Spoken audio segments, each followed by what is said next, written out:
नमस्कार दोस्तों, मैं हूं आपका दोस्त संपत लोहार, एक और नए वीडियो के साथ नई जानकारी के साथ। मित्रों, आज हम धर्म और अध्यात्म में आपको जानकारी देने का प्रयास करेंगे कि नवधा भक्ति क्या है।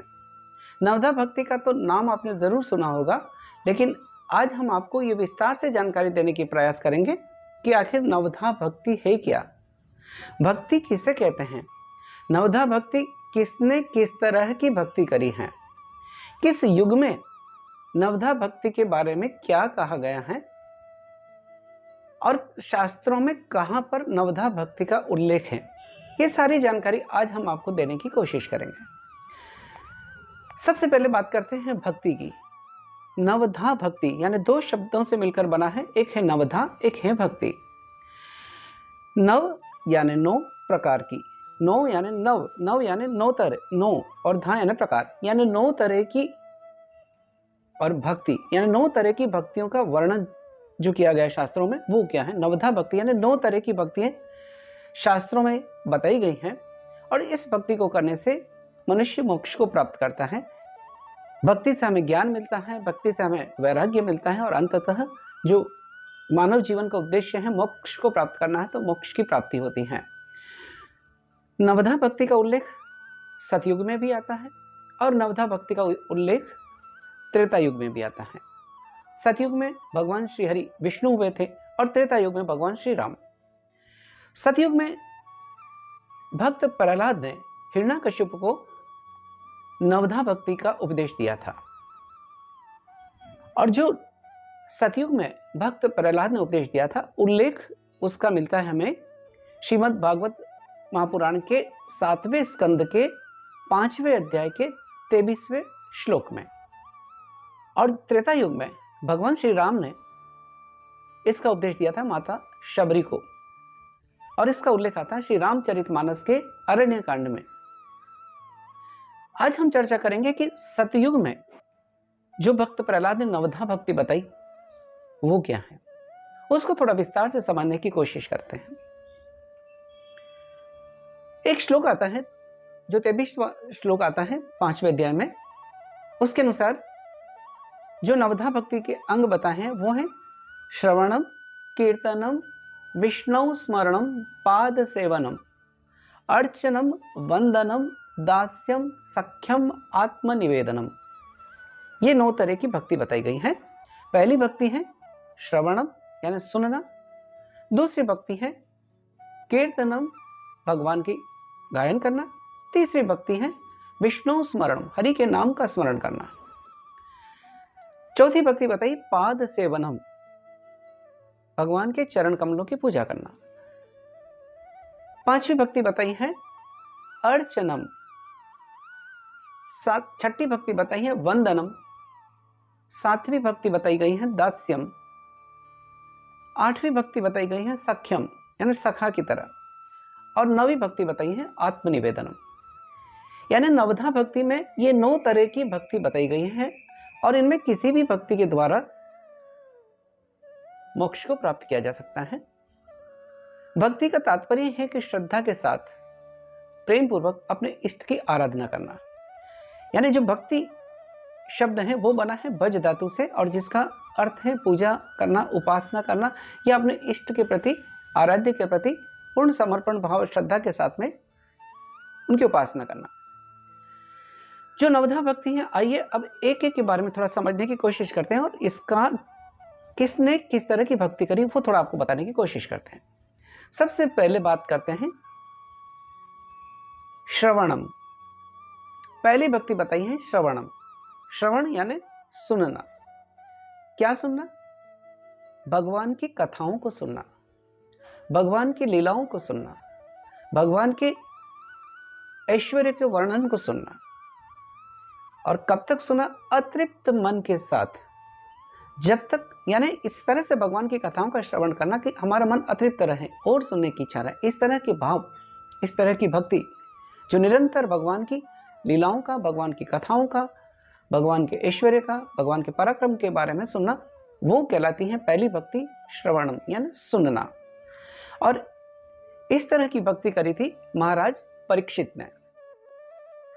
दूसरी भक्ति आती है जिसे कहते हैं कीर्तनम। कीर्तनम यानी भगवान के नाम का, भगवान की कथाओं का, ऐश्वर्य का, भगवान के पराक्रम का गायन करना, कीर्तन करना, बोलकर थोड़ी आवाज के साथ, ध्वनि के साथ में भगवान की नाम का, भगवान की लीलाओं का, भगवान की कथा का कीर्तन करना, गायन करना, और पूरे आनंद के साथ। इसलिए कहा है कि कलयुग में, क्योंकि पहले हमने सुना है कि लोग वर्षों तक तप किया करते थे, यज्ञ किया करते थे, साधना किया करते थे, ध्यान किया करते थे, लेकिन कलयुग में इतना संभव नहीं हो पाता। तो कीर्तन एक बहुत सरल उपाय है। कलयुग में भगवान के नाम का कीर्तन करना है, पर्याप्त है। ये दूसरे तरह की भक्ति बताई है। और कहा भी है कि हरेर नाम हरेर नाम केवलम कलौ नास्तेव नास्तेव नास्तेव गति न्यथा। यानी कलयुग में भगवान के नाम का कीर्तन करना, भगवान के नाम का जप करना ही पर्याप्त है। तो ये दूसरी तरह की भक्ति बताई है, कीर्तन। और इस तरह की भक्ति करी है सुखदेव जी ने, यानी जो भगवान की कथाओं को, लीलाओं को, ऐश्वर्य को दूसरों को गा गा कर सुनाते हैं। तीसरी भक्ति आती है जिसे कहते हैं विष्णु स्मरणम, यानी भगवान के, हरि के नाम का स्मरण करना, पूरी श्रद्धा के साथ, समर्पण के साथ भगवान का स्मरण करना, भगवान के ऐश्वर्य का स्मरण करना, भगवान के पराक्रम का स्मरण करना, वो तीसरी तरह की भक्ति है। और इस तरह की भक्ति करी है भक्त प्रहलाद ने। जब होलिका उनको अपनी गोद में लेकर बैठ जाती है, फिर भी भगवान के नाम का स्मरण करते हैं और भक्त प्रहलाद बच जाते हैं। तो भगवान के पूरी श्रद्धा के साथ में स्मरण करना, ये तीसरी तरह की भक्ति है। चौथी भक्ति बताई है पाद सेवनम। पाद यानी पैर, और सेवा करना यानी भगवान के चरण कमलों की सेवा करना। और इस तरह की भक्ति करी है माता लक्ष्मी ने, श्री हरि के श्री चरणों की सेवा करी। वो चौथी तरह की भक्ति है पाद सेवनम। पांचवी तरह की भक्ति आती है अर्चनम। अर्चनम यानी भगवान के अर्च विग्रह की पूजा करना, भगवान को तन मन धन से, मन वचन कर्म से पूरी तरह से भगवान को सेवा करना, यह है अर्चनम। और इस तरह की जो भक्ति करी है वो करी थी महाराजा पृथु ने। राजा पृथु ने इस तरह की भक्ति करी, अर्चना। छठी तरह की भक्ति आती है वंदनम, यानी भगवान की वंदना करना, भगवान का वंदन करना। जो भगवान और भगवान के जो अंश हैं, ईश्वर और ईश्वर के अंश, चाहे वो गुरु हो, माता पिता हो, भक्तजन हो, सबको मैं भगवान को देखते हुए उनका वंदन करना, उनकी पूजा करना, वो है छठी तरह की भक्ति, जिसे वंदनम कहते हैं। और इस तरह की भक्ति करी थी अक्रूर जी ने। सातवीं तरह की भक्ति आती है, वो कहलाती है दास्यम। दास्य यानी दास बनकर, भगवान का दास बनकर और ईश्वर को अपना स्वामी मानकर, सब कुछ मानकर भगवान की सेवा करना, ईश्वर की भक्ति करना, वो भक्ति कहलाती है दास्यम। और ये भक्ति करी भगवान का सेवक बनकर, भगवान का दास बनकर उनकी पूजा आराधना करना, वो भक्ति करी हनुमान जी ने, वो भक्ति कहलाती है दास्यम। आठवीं भक्ति आती है सख्यम।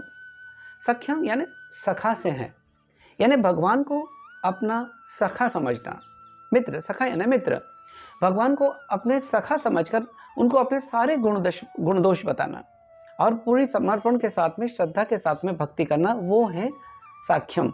और ये भक्ति करी अर्जुन ने, कृष्ण को अपना सखा समझकर जो भक्ति करी वो कहलाती है साख्यम।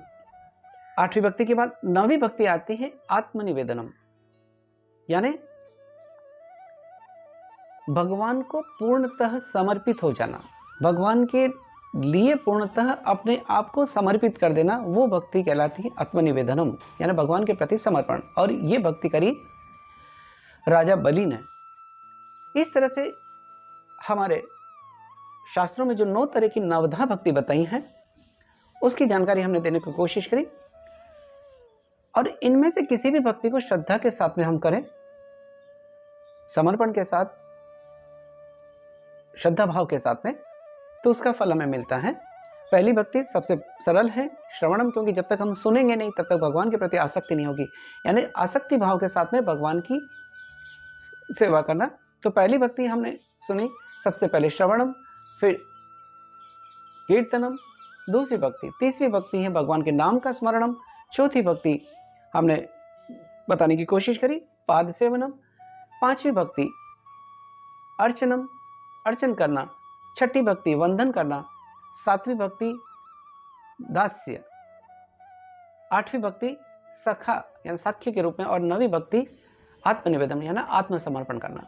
इस तरह से शास्त्रों में 9 तरह की भक्ति बताई गई है, जिसे हम नवधा भक्ति कहते हैं। और भगवान की लीलाओं को, कथाओं को श्रवण करें और उनके प्रति श्रद्धा भाव के साथ में हमेशा सभी के अंदर ईश्वर का स्वरूप देखते हुए अपने जीवन को निर्वाह करने की कोशिश करें। मित्रों, नवधा भक्ति की जानकारी जो सतयुग में दी गई वो आज हमने आपको बताने की कोशिश करी। हम अपने अगले वीडियो में आपको जो नवधा भक्ति का वर्णन प्रभु श्री राम ने किया है, जिसका उल्लेख श्री रामचरितमानस में आता है, उसका वर्णन फिर किसी अगले वीडियो में करेंगे। अगर आपको ये जानकारी अच्छी लगी हो तो हमारे इस वीडियो को आप लाइक करें, शेयर करें, कमेंट करें, क्योंकि आपके कमेंट्स, आपके लाइक्स हमें नई नई प्रेरणा देते हैं। और हमारा उद्देश्य यही है कि हम अपनी धर्म को समझें, हम अपनी संस्कृति को समझें, हम अपनी सनातन परंपराओं को समझें और भारत को विश्व गुरु बनाएं। इसी के साथ आपके दोस्त संपत लोहार को इजाज़त दीजिए। जय हिंद, जय भारत।